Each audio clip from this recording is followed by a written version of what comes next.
arms, order, arms, ready, cut,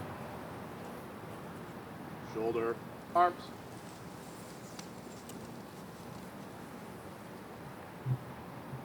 Please join me. and arms. Please join me with the Pledge of Allegiance. I pledge allegiance to the flag of the United States of America and to the republic for which it stands, one nation, under God, indivisible, with liberty and justice for all. Shoulder, arms. Order, arms. Ready, cut. Ceremonial parade, rest.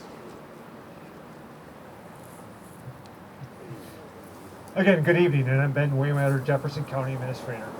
And so today we have the opportunity with current and past elected officials from various entities, staff, members of the public, members of our design team, our contractors, all who made this project happen, to commemorate a key milestone for Jefferson County. On this site, Jefferson County has maintained the courthouse square, with the original courthouse and jail built on the site in 1880. After this original structure being built, there's been a series of building additions in the 50s, 60s, and 90s. Not only has the site served a core site for legislative, judicial, and executive branch operations, it has been the primary site for law enforcement, jail facilities, and many other departments. Some who are new locations across the county have also called the site home to serve the residents and citizens of Jefferson County. These facilities have seen policy making, justice being served, and provided needed services for those who are in need. And although we have much more to go on the overall project and future dedications will occur, tonight is a significant day as we rededicate our veteran memorial and later the county boardroom to the symbolic importance and location of this site in the history as the county seat, but more importantly to serve as the future of Jefferson County and the opportunity it can bring to those who are served through the actions that occur here. Tonight represents a change of the future while also respecting the foundational aspects of those who have come before that the future is built upon. As you walk by the main entrance tonight, you will pass by the walls and cornerstones of the original 1880, 1961, and 1966 cornerstones to honor those public servants and the investments the public has made in these facilities. But specifically tonight, we take the time to rededicate this specific corner of the courthouse proper. This county has taken great pride to those who have served both in the military and the service provided by our first responders to this county and our local communities on a day-to-day basis. It was with pride that the county board felt the need to ground this corner of the grounds in the dedication of those who have served based on the foundation of a memorial the county started in the early 1900s. The flags of the service are important to those who have served. They represent public servitude, selfless service to the nation, state, and their communities. It represents colleagues who have come before and represent hope for the future.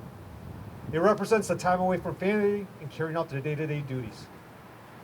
Tonight we honor this site, specifically those who have provided the ultimate sacrifice, with a small symbolic measure to represent all branches of the military, as well as law enforcement, fire, and EMS services, and especially those who never came home. Please join me as we go through recognition of each entity that are honored by this space tonight. At this time, Representative Johnson, come forward as we will talk about law enforcement.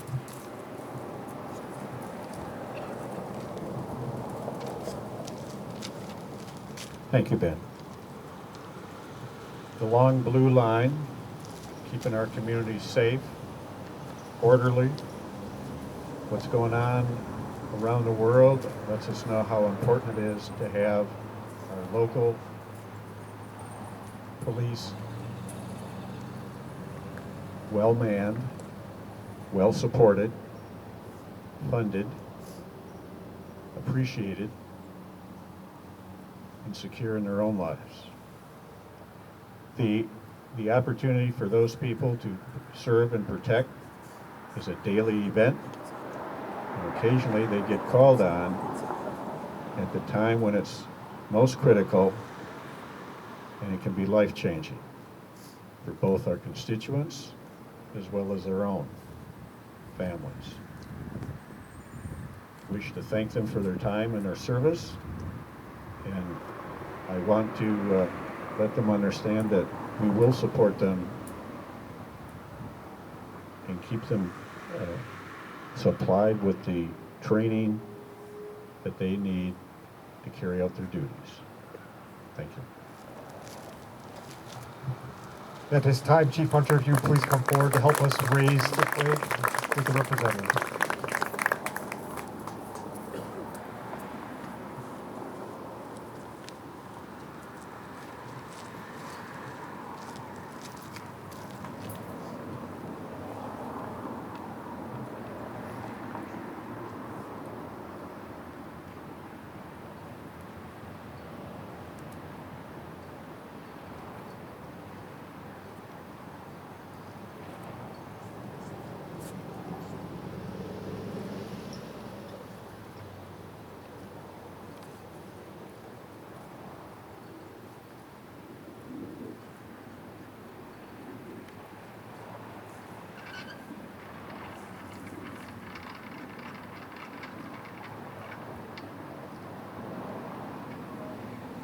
At this time, Representative Dietrich, can you come forward to talk about our fire and EMS services?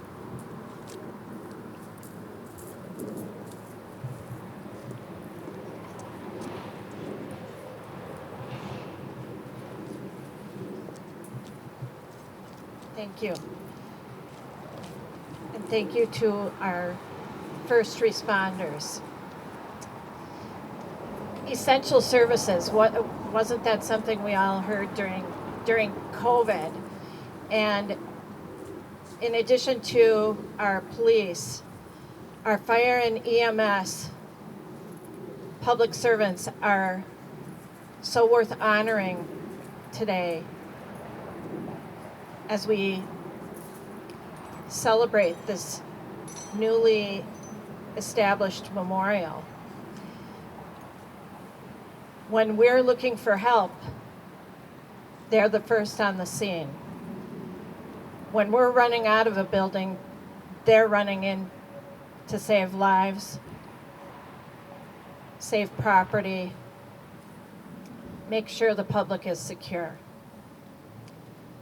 So I want to take this opportunity to thank all of our fire and EMS first responders and let them know they are appreciated and recognized at this time.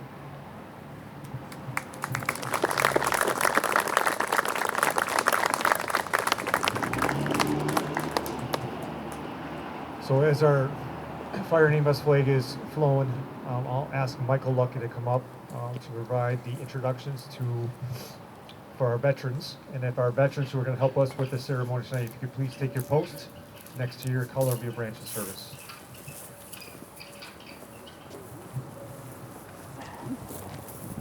I have actually one more appropriate person to give a few remarks first. That would be Representative Will Penterman, who also serves in the... You in the Army, Will? All right. Thank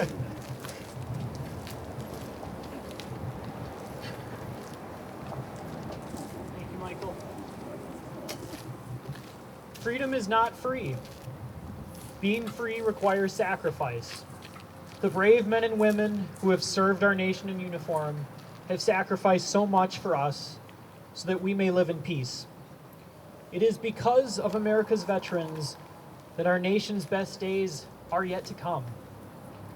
This memorial serves as a reminder to both today's generation, young and old, and to generations not yet born, that a price had to be paid. We didn't get to where we are today by accident.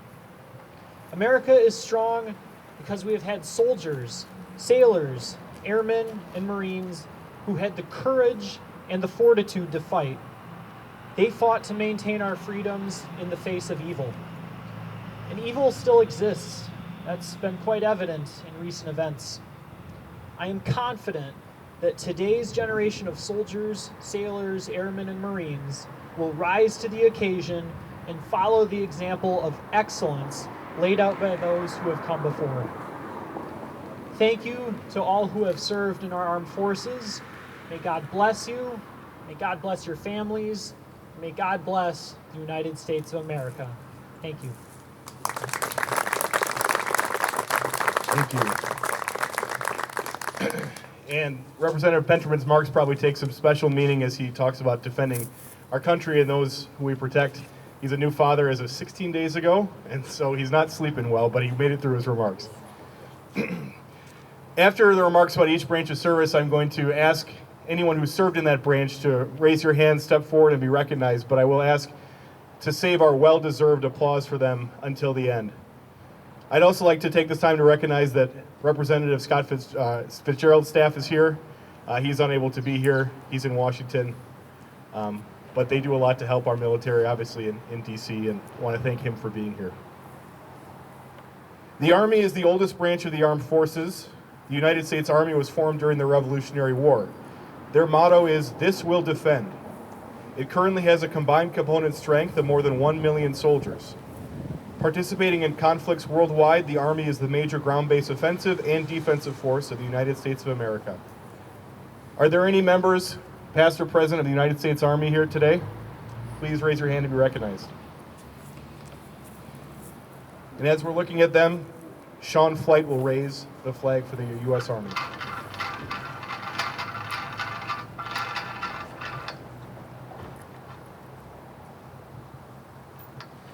The United States Marine Corps was founded as the Continental Marines on November 10th, 1775. Their motto, Semper Fidelis, means always faithful. The Marine Corps is comprised of over 200,000 members. It is the maritime land force of the United States, responsible for conducting expeditionary and amphibious operations through combined arms, implementing its own infantry, artillery, aerial, and special operations forces. Any members of the Marine Corps, please raise your hand to be recognized. And as we're recognizing them, Jeff Johnson will raise the Marine Corps flag.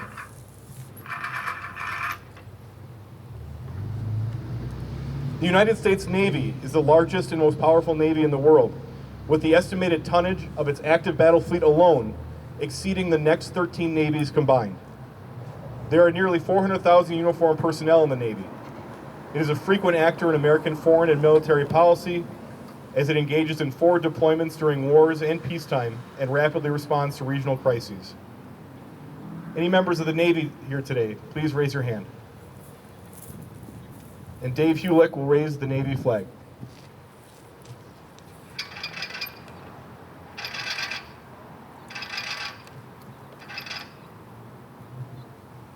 The United States Air Force was created in 1907 and established as a separate branch of the U.S. Armed Forces in 1947. Along with conducting independent air operations, the U.S. Air Force provides air support for land and naval forces and aids in the recovery of troops in the field. It is the world's largest air force, with nearly 500,000 uniformed personnel. Its motto is aim high, fly, fight, win. Are there any members of the Air Force here today? And the Air Force flag will be raised by Troy Messer.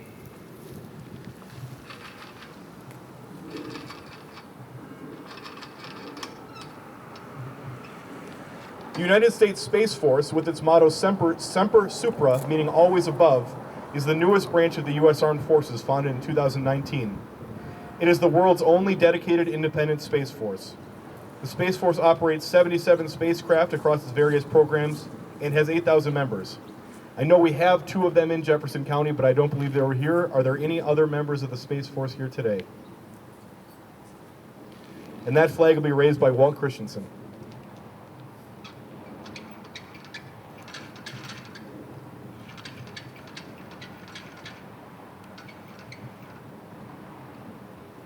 The United States Coast Guard is the maritime security, search and rescue, and law enforcement service branch of the U.S. Armed Forces.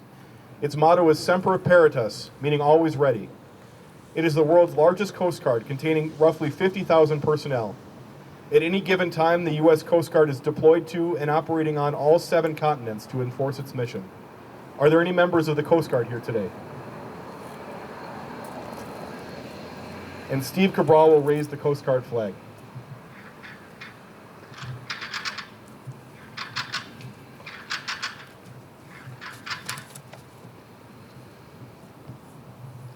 And at this time, could all our veterans please once again raise your hands, step forward, and be recognized with the recognition that you deserve.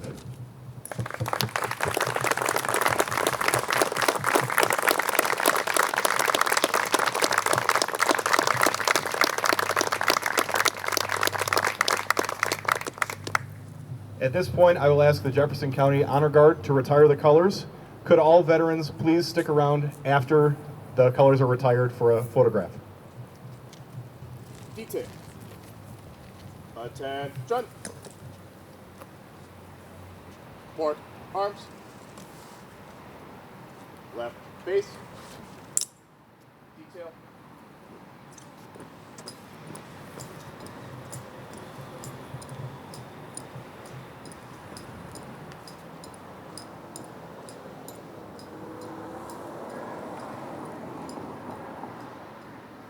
Yes, I kind of came into the halfway into the project, but I too want to thank everybody from the designers, Potter Lawson, who worked very well with us, Moss Brothers and all the subcontractors, Kim with Moss Brothers, who lived through all of it really, and I think he probably still is. This is only phase one.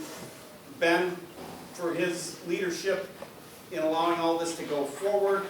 All of you, when we came before the board, explained what we were doing, how we were doing it. The overwhelming support really kind of surprised me a little bit. I know it was needed, but it was nice. And I think, when you look at the detail and things, I think we really did get our bang for our buck. I was really surprised seeing other counties that kind of tapped the brakes on building and then built, and the cost went up and how we stayed on budget. That was really an amazing thing. But really, really, I appreciate everyone's support. I appreciate all of the people that were disrupted, that were in the buildings here, and having to move out, come back in. Hopefully it was all worth your effort. But the cooperation was amazing for a project this size. It was really, really amazing that really we finished on budget and on time, given all the adversities, and we were talking long, long lead times. And all of it, we were able to work with it and make everything work. And with that, I thank everyone who was involved, and I thank all of you for your support in this project. Thank you. Amy? Hi, I'm Laura Kane. I was on the county board up until this term, and I was the chair of the Buildings and Grounds, starting with the original conception of the building, hiring Potter Lawson and going through all the design. And, I'm really happy that I was able to go through the whole design process and to come back today and see how great it has turned out. I appreciate everybody who helped in the planning. It was a group effort. And of course, I'm very thankful for everybody who believed in this project and everybody who was displaced, all our staff. And it turned out great, and it's been my honor to be a part of it. And I wasn't expecting to speak. So I guess that's all I have to say, and it's a great project, and I hope everybody who is on the board and in their staff enjoys the new building. Thank you. And, tonight, you get this little paperweight, right? It's our budget. But it's kind of really symbolic that we're starting out the first meeting talking about the budget, and not just because we get to talk about it for a little bit tonight, but more because this is the policy document that starts in this room. It's the policy document that talks about how we provide services, how we provide programs, how do you look at proactive outcomes to provide services to our residents, our businesses, and other stakeholders within our communities. And so as we look at it as that symbolic start of a new beginning, there's just also looking to the future of the opportunities that the space, but not the space, but the people in the space of making those decisions and moving things forward. And so that's why it's kind of a neat thing that the timing just worked, that we got to this point. I know last week when Tammy came in on Monday, she goes, we really planned this out, that you decided to get a strategic plan done, we moved back, and we get a budget done all within 7 days. And so, but staff really stepped up, right? And I think Ryan and the facilities folks, what they've been doing, a lot, has been very helpful. I think the staff has really appreciated it. You'll see some of our staff has been moving today as you go through our tours downstairs. So literally you're going to see boxes and all that good stuff as we walk around. But I think we also are very appreciative that you are looking at the space of how it handles us from a staff standpoint too. It's a professional space. It's not a respectful space of what we do on a daily basis. So we appreciate that you gave us that trust and move us forward. And so kind of a couple guidelines as we go. We have cake and water and all that fun stuff. You are free to walk around the building. This north wing, which is basically the areas where the main offices are off the county boardroom, are kind of open. You can see inside, and that's what we have the official occupancy for. The middle hallways, the doors are locked because that is under construction, but you can peek your head through the windows to see where things are at. That's the court's office, register of probate, medical examiner, treatment courts. I think we're also going to have a couple of the hearing rooms open so you can peek your head in there that are still under construction so you can see where they're at in progress going forward. That next space is actually set to open to the public on November 6th, so we have another round of moves coming in front of us. And then last week, our law enforcement center, dispatch, emergency management moved into their new addition to move that forward too. So a lot of fun, exciting stuff going on here in the courthouse and around, but we really appreciate the effort. So it is now about 6:10, so please feel free to take a chance to walk around. A few of us will be available to kind of point out where things are at. And then for board members, we can try to get back there around 6:50 so we can have our fun meetings tonight. And I appreciate it. We'll get the cake cut too, because I know that's important. So thank you.